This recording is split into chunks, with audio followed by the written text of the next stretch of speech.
오늘의 사연 시작하겠습니다. 지방 중소도시에 사는 30대 중반의 남자입니다. 지역에서는 그래도 대우가 괜찮은 회사에 다니고 있고 결혼한 지는 6년 차입니다. 작년 7월쯤에 우리 회사에 신입 직원이 한 명 들어왔어요. 신입 직원인데 저랑 나이가 비슷하더군요. 경력이 있던 것도 아니고 한데 어떻게 뽑혀서 왔는지 궁금했습니다. 저와는 부서가 달라서 마주칠 일이 없었는데 회사 전체에는 이쁘다고 벌써 소문이 자자하더군요. 저도 지나가다가 몇 번 마주치기는 했는데 괜히 예쁘다는 소문이 도는 게 아니더라고요. 저희 회사가 지방에 있지만서도 그래도 지역에서는 대우가 좋은 편이고 규모도 있는 편이라서 사회초년생 젊은 여직원들도 많이 입사를 하는데 저랑 비슷한 나이인데도 회사 내의 다른 여직원들을 아주 꼴이 불쌍하게 만들어버릴 정도로 미모가 엄청났어요. 키도 큰데 시원스럽게 쭉쭉 뻗은 팔과 다리는 물론이고 관리를 잘하고 있는 건지 군더더기 없이 건강함이 묻어나오는 태가 장난이 아니었습니다. 그리고 젊은 여직원들 속에 있어도 뒤지지 않는 윤기 흐르는 피부가 이거 잘만 하면 다른 여직원들 질투를 한 몸에 다 받겠구나 하는 생각이 들었어요. 다른 부서라서 자주 마주칠 일은 없지만 잠깐씩 그녀를 마주치다 보면 그녀 주변에는 그녀하고 말 한마디 나눠보려는 다른 직원들이 파리떼처럼 몰려들어 있었습니다. 툭 던진 말에 그녀가 미소라도 한번 지어주기라도 하면 파리처럼 꼬인 남정네들 중에서 자기가 가장 그녀에게 근접한 사람이라고 확신하며 기뻐하더라고요. 저는 딱히 관심이 없었습니다. 일단 결혼을 해서 가정이 있는 유부남이기도 하고 부서도 다른데 딱히 대화할 기회가 찾아오는 것도 아니었고요. 무엇보다 그녀가 그 길쭉하고 가느다란 손가락으로 머리를 쓸어 넘길 때 왼손 약지에 끼고 있던 반지를 봤기 때문일까요? 저도 결혼을 해서 가정이 있는 사람이지만 저와 나이가 비슷한 그녀 또한 회사를 벗어나면 가정이 있는 사람이니 딱히 회사에서 친하게 지낸다고 한들 제가 그녀와 어떻게 될 것 같다는 확신도 없었기 때문입니다. 그녀가 입사하고 난 뒤로 처음 있는 전 직원 회식이었습니다. 그녀의 양옆 자리와 맞은편 자리, 그렇게 회사 직원 중에 단 3명만이 그녀의 근처에 앉을 수 있는 기회를 얻게 되었습니다. 몇몇 짬이 좀 되는 직원들은 강제로 후배 직원들이 그녀 근처에는 앉을 생각을 하지도 말라면서 으름장을 놓더군요. 저는 저러는 노력이 다 뭔가 싶었어요. 에너지도 넘쳐나는구나. 그 힘을 회사를 위해 쏟으면 연말에 보너스라도 한 푼 더 나오지 않겠나 싶었네요. 저는 그녀와 영 인연이 없을 거라 생각했는데 오히려 그 회식 날에 저는 처음으로 그녀와 대화를 나누게 되었습니다. 회식하는 동안은 애초에 그녀 옆에 앉을 생각도 없었으니 멀찌감치 떨어져서 앉았습니다. 다른 사람들도 다들 공감하실 텐데 딱히 그 상대방을 의식하지 않았는데도 두리번거리다가 가끔 그 상대방과 서로 동시에 눈이 마주치는 경우가 있지 않나요? 그렇게 그녀와 자꾸 우연찮게 서로 눈이 몇 번 마주친 것 말고는 별다른 일이 없었습니다. 그런데 몇 번 그녀와 자꾸 눈을 마주치게 되니 그러지 않으려고 해도 자꾸만 의식을 하게 되더라고요. 특히 제가 고개를 돌리거나 몸을 움직일 때 그녀의 시선이 저를 향해 있다는 것 같은 느낌을 받았습니다. 그냥 기우겠거니 했는데 회식이 끝나고 나서였습니다. 저는 빨리 집에 가고 싶었기 때문에 적당히 직장 상사들이 택시를 잡고 돌아간 틈을 타서 저도 몰래 빠져나와 택시를 잡았습니다. 슬쩍 택시를 타려고 하는데 난데없이 그녀가 저한테 다가와서는 제가 같은 방향에 사는 것 같다고 하면서 택시비도 아낄 겸 해서 같이 타고 가자고 하더라고요. 그녀 주변에 그녀와 같이 택시를 타고 싶어 하던 다른 직원들이 무리를 지어 있었고 그중에는 제 선배도 있어서 조금 부담스러웠는데 그녀는 아랑곳하지 않고 저를 먼저 택시 안으로 밀어넣고는 따라 타더라고요. 눈치가 보이기는 했는데 이미 차는 출발했고 그러다 보니 택시를 타게 된 김에 그냥 돌아가는 택시 안에서 이런저런 이야기를 나누게 되었습니다. 나이는 저랑 동갑이었고 결혼한 지도 저랑 똑같이 6년 차더군요.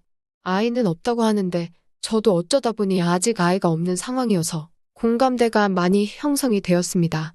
그녀는 원래 서울에 있는 회사에 취직을 준비하던 취준생이었는데 현재 남편을 만나 결혼하면서 취직은 포기하게 되었다고 하더라고요. 그리고 전업주부의 삶을 살고 있었는데 아이도 태어나지 않았는데 집에만 있으니까 정말 힘들었다고 하네요. 그렇게 오랜 결혼 생활 끝에 취직을 하게 된 거고 그게 우리 회사였던 겁니다. 경력이 하나도 없으니 그 나이에도 신입으로 들어오게 되었던 거고요. 말씀드렸다시피 그녀에게는 관심도 없었고 그래서 작업을 걸지도 않았습니다. 그냥 그렇게 주거니 받거니 평범한 대화만 오고 갔어요. 그래도 옆에 앉아있는 그녀는 정말 아름답기는 하더라고요. 특히 향수 냄새랑 섞인 술 냄새가 그녀의 근처에서 풍겨오는데 오히려 그 분위기가 그녀를 한층 더 매력적이게 보이게 하는 것 같았습니다. 예전 외국 서양 영화에 나오는 약간 접근하기 힘들 정도로 아름다운 미모의 여배우 같은 느낌이 났네요. 그녀가 집에 가는 방향은 정말로 저랑 비슷했고 저희 집이 더 먼저 나오길래 그날은 아쉽게도 아무 일도 없이 그대로 끝나버리게 되었습니다. 그래도 대화도 주거니 받거니 하고 한 택시를 타고 갔다고 해서 그런가 그녀와 그냥저냥 친해졌다는 느낌이 들었어요. 그래서 그 뒤로는 회사에서 마주치면 인사 정도는 하는 사이가 되었습니다. 그런데 몰랐는데 그녀가 눈웃음을 치는 게 장난이 아니더라고요. 그 눈웃음 하나를 보려고 다른 남직원들도 그녀한테 그렇게 들이대고 있는가 싶었습니다. 살짝 목례로 인사를 하면 그녀는 눈을 찡긋하면서 인사를 받아주는데 왜 저렇게 인기가 많은가 단번에 이해가 되는 순간이었습니다. 아무튼 그냥저냥 그녀와는 별다른 사건 사고 없이 그렇게 회사에서 시간만 흘러갔어요. 그러다가 얼마 전 제가 회사에서 서울로 출장을 가야 할 일이 생기게 된 거죠. 출장이라면 다들 좋아하기는 하는데 회사에서 딱 하나 서울 출장만큼은 다들 기피하는 출장이었어요. 일정 자체가 힘들지 않기도 한데 왜들 그렇게 싫어했냐면 거기에는 이유가 따로 있습니다. 일단 서울 출장이 근거리 출장에 해당하기 때문에 교통비가 따로 안 나오고 회사차를 끌고 다녀와야 합니다. 거기에 거래처가 서울 구석구석에 있기 때문에 정말 하루 종일 운전만 하다가 그날 퇴근해야 하는 출장인 거지요. 이미 고속도로를 운전해서 가는 것부터가 피곤한데 서울에 도착해서도 서울 한 바퀴를 돌아야 하는 일정이 남아있고 그 일정이 끝나면 회사차를 가지고 다시 회사에 들어와서 보고서를 마무리 짓고 퇴근을 해야 했습니다. 따지고 보면 거의 야근이 필수가 되는 출장인 거죠. 그래서 다른 사람들은 서울 출장이 걸리면 울상이 되고는 합니다. 그런데 이번에는 제가 서울 출장을 가게 되었네요. 그래도 회사에서 머문 짬밥이 있어서 그런가 꼼수기는 하지만 이 출장을 빠르게 끝내는 방법이 따로 있기는 했습니다. 그건 바로 보조로 한 명을 더 데리고 출장을 나가서 한 명은 차를 끌고 다니면서 업무를 보고 다른 한 명은 서울의 대중교통을 이용해서 출장 업무를 둘이서 나눠서 하면 그나마 일은 시간에 끝나게 되는 방법이었어요. 그래서 짬밥을 믿고 부장님한테 가서 보조 한 명만 껴달라고 졸랐습니다. 처음에는 직원이 없다고 난색을 표했는데 제가 계속 조르니 결국엔 져주더라고요. 아무 부서에나 남는 인원 보내달라고 할 테니까 출장 준비하고 있으라고요. 그래서 회사차 시동 켜놓고 차에 앉아서 기다리고 있는데 주차장으로 걸어오는 사람이 다른 사람이 아니고 딱 그녀였던 거예요. 괜히 미안해지더라고요. 아무도 가고 싶지 않아 하는 출장지에 저 때문에 억지로 가게 되는 거였으니까요. 그런데 차 쪽으로 다가오는 그녀를 보니까 괜히 마음이 떨리기 시작했습니다. 같은 회사에 다니는 가정이 있는 남녀 둘이서 사는 지역을 벗어나 멀리 가는 생각에 말이죠. 그녀가 조수석 문을 열고 차에 타는데 그녀의 압도적인 향기가 차 안에 가득 퍼지더군요. 회사 외근용 차량이 어디 보여주기도 부끄러운 경차였는데 저도 저지만 그녀가 키도 크고 워낙에 다리가 길다 보니 차가 그녀에게 좁아 보이기 시작했습니다. 그래서 그녀한테 차가 불편할 것 같으니 제 차로 가자고 했어요. 그러니까 그녀가 반색을 하면서 좋아하더라고요. 그래서 차를 옮겨 탔습니다. 그런데 회사차일 때는 그냥 그녀가 내 옆에 탔구나 하는 생각뿐이었는데 차만 제 차로 바꿨을 뿐인데 기분이 영 묘하더라고요. 항상 운전하는 제 차인데 옆에는 아내 말고 다른 사람이 타본 적이 없었거든요. 처음으로 다른 여자가 탄 건데 그것도 다른 사람이 아니고 회사에서 아름답기로 소문난 신입 직원인 그녀였으니 거기에 나이도 제 또래다 보니 아예 보이는 시야부터가 달라졌습니다. 그녀가 차가 깔끔하고 정리가 잘 되어 있다고 칭찬을 해주는데 그냥 평범한 칭찬일 텐데도 그녀의 말투나 눈웃음이 정말 저의 애간장을 다 녹여버리더라고요. 새하얀 와이셔츠가 그렇게 잘 어울리는 사람은 세상에 또 없을 겁니다. 제 차에 탔다 보니까 제가 고의적으로 그런 건지 아니면 무의식적으로 그런 건지는 잘 모르겠습니다만 무슨 용기가 생겼는지 제 몸을 그녀 쪽으로 바싹 움직여서 안전벨트를 매줬어요. 이건 항상 아내가 탈 때 해주는 습관이라 그랬는데 옆에 있는 게 아내가 아닌 걸 아는데도 제 차다 보니까 본능적으로 해버린 것 같습니다. 저도 해주고 나서 아차 싶었는데 그녀가 저보고 친절하다고 하더라고요. 이미 그녀의 애교와 말로 형용할 수 없는 그녀의 기운에 머릿속이 달콤하게 녹아내리는 것 같았습니다. 제가 운전을 하면서 룸미러랑 사이드미러를 계속 번갈아 가면서 쳐다보는 습관이 있습니다. 방어 운전하기에 좋은 습관이고 다른 분들도 다 그렇게 하시는 걸 알고 있는데 자꾸 룸미러를 볼 때마다 그녀가 시야에 걸리더라고요. 그렇게 그녀를 흘끗흘끗 바라보다가 그녀와 회식 때처럼 눈이 마주칠 때가 있었는데 그녀는 그럴 때마다 또 눈을 슬쩍 감으면서 눈인사로 받아쳐줬어요. 정말 이래도 되나 싶을 정도로 오랜만에 아내가 아닌 다른 여자한테 마음이 뛰기 시작했습니다. 고속도로에 진입하고부터는 그녀가 차 안에서 지루했는지 말을 걸기 시작했어요. 그날 회식 때 집에 같이 가는 길에도 여러 가지 질문을 했는데 그때 미처 묻지 못한 이야기들을 물어보는 것 같았습니다. 회사에 몸담은 지는 얼마나 되었는지 하는 평범한 대화로 시작해서 나중에 가서는 제 결혼 생활은 어떤지, 현재 와이프랑 얼마나 잘 지내는지 뭐 그런 것들이요. 질문이 자꾸 제 결혼 생활 쪽으로 이야기가 가고 있으니 이 여자가 혹시 싶었습니다. 운전을 하면서도 나는 가정이 있는 남자야 하면서 몇 번을 되뇌었는데 자꾸 와이프랑 관계가 어쩌네 이런 걸 물으니까 정신이 다 혼미해지더라고요. 그래서 제가 그녀에게 미안하지만 그런 질문을 묻는 이유가 뭐냐고 물어봤습니다. 그러니까 그녀가 얼굴이 다 빨개지면서 당황하더라고요. 그러면서 하는 말이 자기도 저랑 똑같이 결혼한 지 6년 차가 되다 보니까 다른 부부들은 어떻게 지내는지 궁금해서 물어봤다고 하더라고요. 자기들 부부만 이렇게 사는 건지 아니면 부부들이 사는 게 다 똑같은 건지 궁금했다나요. 어떤 게 궁금하냐고 물었더니 지금은 자기들은 부부가 아니라 가족이나 룸메이트나 마찬가지인 상황이라는 겁니다. 그게 무슨 말이냐 했더니 연애하던 시절만큼 그렇게 불붙는 일이 전혀 없다고 하는 거예요. 어쩌다가 가끔도 아니고 전혀 없다고요. 솔직하게 나오는 그녀의 말에 저도 개인적인 일이라 처음에는 대답이 꺼려졌지만 고민이 많아 보이니 성심성의껏 대답해주기로 했습니다. 솔직히 김이 새기도 했어요. 회식 날부터 그녀가 제게 보낸 시선이 추파가 아니라 그냥 제가 그녀와 같은 나이 또래이기도 하고 결혼한 기간까지 비슷하니 그냥 고민 상담 정도를 하고 싶었다는 걸 알게 되었으니 말이죠. 저는 그걸 혹시 제가 그녀에게 관심이 없었던 게 아름다운 그녀의 자존심을 건드려서 그녀가 저를 어떻게 무너뜨려 보고 싶었는가 하고 오해를 했거든요. 그런데 대화를 나누면 나눌수록 그녀의 대화의 수위가 점점 올라가기 시작하는 겁니다. 그때부터는 상담 같은 내용이 아니라 거의 제 취향에 관한 질문이나 자기 취향에 관한 이야기를 했어요. 묶어놓고 해봤느냐, 눈을 가리고 해봤느냐, 뭐 대답하기 난감한 것들만 잔뜩이요. 처음에는 저도 당황하면서 대답을 하다가 자꾸 그녀가 대화를 그런 쪽으로 몰고 가길래 대화의 주제가 조금 그렇지 않느냐고 한마디를 했더니 저보고 그런 거 싫어하냐고 물어보는 겁니다. 그녀의 눈은 당황한 듯한 기색이 느껴졌는데 입은 웃고 있었고 윗니로 아랫입술을 꽉 깨물고선 살짝 미소를 짓고 있는 것처럼 보였어요. 그러니까 저도 모르게 그 상황에 몰입이 되더라고요. 남자 직원들끼리 회식 때 노래방을 가도 아니면 영업 나갔다가 괜히 접대하는데 끌려갔을 때도 이렇게 떨린 적이 없었는데 그때는 정말 눈앞에 도로만 보이지 본능에 몸을 맡겨버려서 어떻게 서울까지 올라갔는지 잘 기억도 안 나는 지경이었습니다. 잠깐 서울을 진입하기 직전에 정체가 심해서 차가 기어가듯 멈춰 있었는데 곁눈질로 그녀를 한 번 더 쳐다봤는데 그녀는 아예 몸을 제 쪽으로 틀은 채로 대놓고 저를 보고 있었어요. 제가 너무 격양되어 있었어서 그런지 저도 모르게 수미역하고 넘어가 버리면서 그녀를 쳐다본 걸 들켜버린 거예요. 그러자 그녀가 작게 웃으면서 제 어깨를 어루만지더라고요. 별것 아닌 상황 같았지만 그때부터는 이제 머릿속에는 온통 그녀의 생각밖에 들지 않았습니다.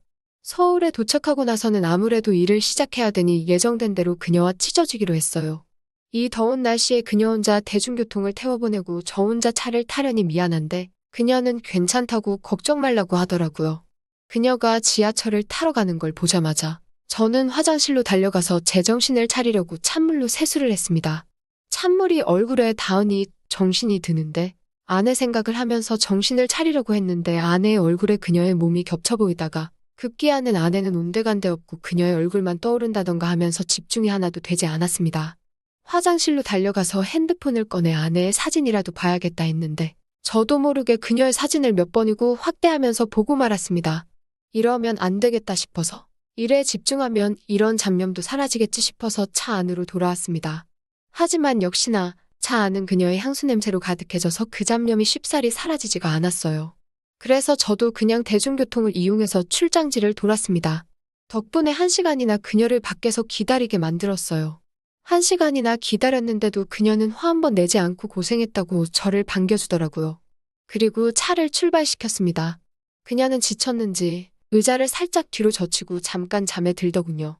그럼 무방비 상태로 있는 그녀를 봤다 안 봤다. 정말 무슨 정신인지 모르겠더군요.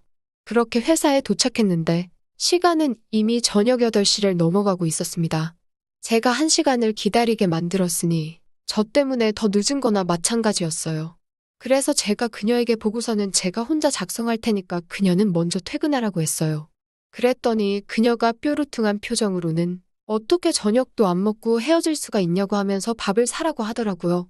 그리고 보고서 마무리는 밥 먹고 나서 같이 하자고 말이죠. 그래서 회사 근처에 삼겹살집에 가서 식사를 했습니다. 둘이서 소주 한 병 시켜놓고 먹었는데 정말 피곤하고 배고팠는지 식사할 때는 대화도 없이 그냥 먹기만 했습니다.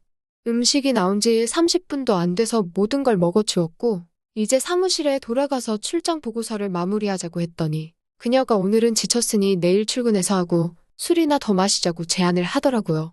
그런데 그 술 마시자는 제안에 괜히 그녀가 저랑 아내 사이가 어떻냐, 자기들은 안 좋다, 이런 이야기를 한 게 머릿속에 지나가면서 이거 혹시나 다른 이벤트가 생기지 않을까 싶어 그러자고 했습니다. 저는 이미 그때부터는 아내고 뭐고 아무것도 생각이 나지 않았어요. 그런데 그날따라 들어가는 가게마다 전부 다 10,000원인 겁니다. 안주 잘하는 집에 데려가서 술이라도 진탕 먹일 계획이었는데 말이에요. 그런데 그녀가 안주 좋은 거 필요 없다고 하면서 저랑 있으면 소주만 마셔도 좋을 것 같다고 하더군요. 그러더니 그녀가 마침 오늘 집이 비었다면서 자기 집에 가서 술을 마시자고 하는 거예요. 남편이 알면 어떡하냐고 걱정이 돼서 물어봤는데 남편은 사실 지방에서 지내고 있고 자기들은 주말 부부라고 하는 겁니다. 그렇게 차를 타고 그녀의 집으로 향하고 있는데 갑자기 아내한테 전화가 왔습니다. 등줄기에 식은땀이 싹 흐르더라고요. 아내한테 출장이 늦어져서 퇴근이 엄청 늦어질 것 같다고 둘러댔고 아내는 너무 무리하지 말란 말하고 전화를 끊었습니다. 그녀가 제가 늦어진다고 말한 걸 듣고는 얼마나 늦게 가시려고 아내분한테 거짓말을 했느냐고 하면서 웃더라고요. 이미 제 머릿속은 뭐가 옳고 뭐가 그른 건지 판단할 수조차 없었습니다. 그녀 또한 저와 같았지요. 그녀 집에 도착해서는 밖에서 사들고 온 술은 손도 대지 않았습니다. 마치 약속이라도 한 듯이 그녀와 저는 서로의 시간을 함께 보내게 되었지요. 그녀는 저에게 외로움을 달랠 수 있는 좋은 친구가 필요했다고 하더군요. 그래서 제가 결혼한 젊은 직원들도 많은데 왜 하필 나였냐고 물어봤습니다. 그러자 그녀는 돌아갈 가정이 있는 사람인 제가 가장 적합한 사람이라고 했어요. 그게 무슨 뜻이냐 물었더니 서로 돌아갈 곳이 있는 사람들이니 언제가 끝인지도 잘 알지 않겠냐 하면서 말이죠. 돌아갈 곳이 없는 결혼을 하지 않은 사람들은 자기가 멈추고 싶을 때 멈춰주지 않을 거라고 그렇기에 저여야만 했다고 하는 겁니다. 그 이후로 그녀와 둘이 시간을 보낸 일은 없습니다. 그날의 일이 아직도 꿈만 같아요. 그녀는 저를 보고는 아무 일도 없었다는 듯이 인사를 합니다. 여자들은 어떻게 그럴 수 있는지 궁금하네요. 그녀가 그렇게까지 말한 건 제가 더 그녀에게 미련을 보이거나 한다면 제 아내에게 모든 걸 말해버리겠다 하는 것 같아서 저도 선뜻 그녀에게 다시 다가가기는 어렵습니다. 꿈만 같던 하루였고 아직도 저는 그날과 비교했을 때 더 좋았던 날이 없었던 것 같아요. 하지만 그런 날은 두 번 다시 오지 않겠죠. 어제도 오늘도 내일도 그녀를 회사에서 만나겠지만 그 날은 돌아오지 않을 것 같습니다. 그리고 그 편이 그녀에게도 저에게도 가장 최선의 선택이라는 걸 알고 있고요. 또 찾아주셔서 감사합니다. 매일 새롭고 흥미로운 사연으로 찾아뵙겠습니다. 구독과 좋아요 잊지 마시고 다음 사연으로 다시 찾아뵙겠습니다. 감사합니다.